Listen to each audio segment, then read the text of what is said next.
গত ভিডিওতে আমরা স্বরধ্বনি ও স্বরবর্ণ এবং ব্যঞ্জনধ্বনি ও ব্যঞ্জনবর্ণ নিয়ে আলোচনা করেছি। হ্যালো ভিউয়ার, আজকে আমাদের আলোচনার বিষয় স্বরধ্বনির পরিচয়। চলুন শুরু করা যাক।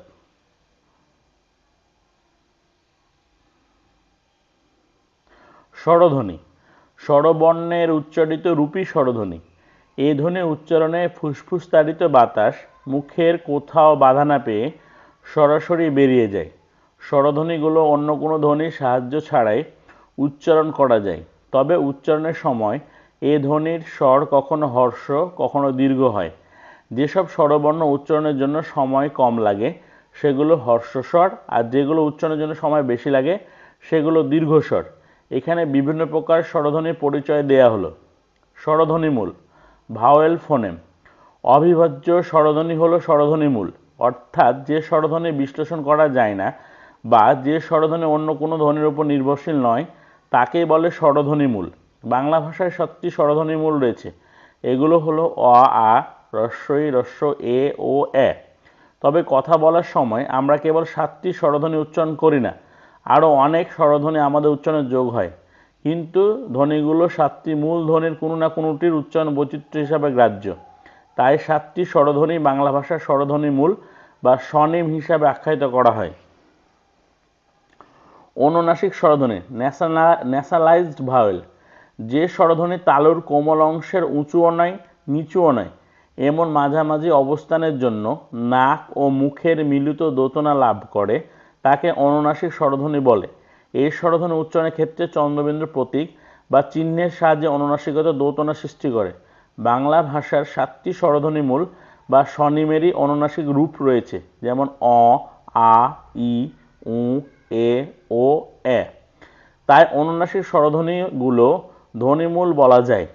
স্বরধ্বনিমূলের মতো অনুনাসিক ধ্বনিও শব্দের অর্থে পার্থক্য ঘটায়, যেমন বাধা, বাধা, কুড়ি, কুড়ি, গাথা, গাঁথা, কাদা, কাদা।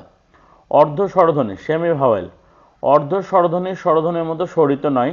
উচ্চারণ প্রক্রিয়ার দিক থেকে এদের স্বরধ্বনি ও ব্যঞ্জনধ্বনির মধ্যবর্তী বলা যায়, অর্থাৎ এগুলো উচ্চারণের সময় স্বর ও ব্যঞ্জন উভয় ধ্বনির প্রকৃতি গ্রহণ করে থাকে, কেননা শ্রুতিজনিত আওয়াজ ছাড়াই এগুলো দ্রুত উচ্চারিত হয়। বাংলায় অর্ধ স্বরধ্বনি 4টি। এগুলো হলো ই, এ এবং ও। দ্বি-স্বরধ্বনি দিপথং। পাশাপাশি অবস্থিত দুটি স্বরধ্বনি দ্রুত উচ্চারণের ফলে একটির মতো শোনায়।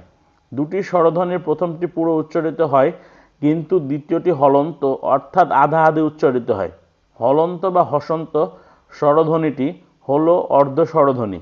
এভাবে একটি পূর্ণ স্বরধ্বনি এবং একটি অর্ধ স্বরধ্বনি মিলে যে যুগ্ম ধ্বনি গঠিত হয় তাকে বলা হয় দ্বি-স্বরধ্বনি। একে সন্ধিস্বর, যৌগিক স্বরধ্বনি, যুগ্মস্বর, সান্ধ্যক্ষর ইত্যাদিও বলা হয়। দ্বি-স্বরধ্বনির সংখ্যা নিয়ে পণ্ডিতদের মধ্যে মতপার্থক্য রয়েছে। ডক্টর মোহাম্মদ শহীদুল্লাহর মতে বাংলায় দ্বি-স্বরধ্বনির সংখ্যা 19টি, ডক্টর সুনীতি কুমার চট্টোপাধ্যায়ের মতে 25টি, ডক্টর মোহাম্মদ আব্দুল হাইয়ের মতে 31টি, ডক্টর পবিত্র সরকারের মতে 17টি। শেষোক্ত মত অনুসারে এখানে 17টি দ্বি-স্বরধ্বনি উদাহরণসহ দেখানো হলো, যেমন অযোগে অয় বা হয়, অযোগ ও অও হও, আযোগ ই আয় ভাই, আযোগ উ আও লাও, আযোগ এ আয় গায়, আযোগ ও আও গাও, রস্বই যোগ রস্ব ই নি, রস্বই যোগ রস্ব ইউ মিউ, রস্ব যোগ রস্বই উই রুই, এ যোগ রস্বই এই এই, এ যোগ রস্ব এও ঢেউ, ও যোগ রস্বই ওই বই, ও যোগ রস্ব ও বউ, ও যোগ এ ওই সই, ও যোগ ও সৌ, এ যোগ এ আয় বা দায়, আ যোগ ও এও বা শেওড়া।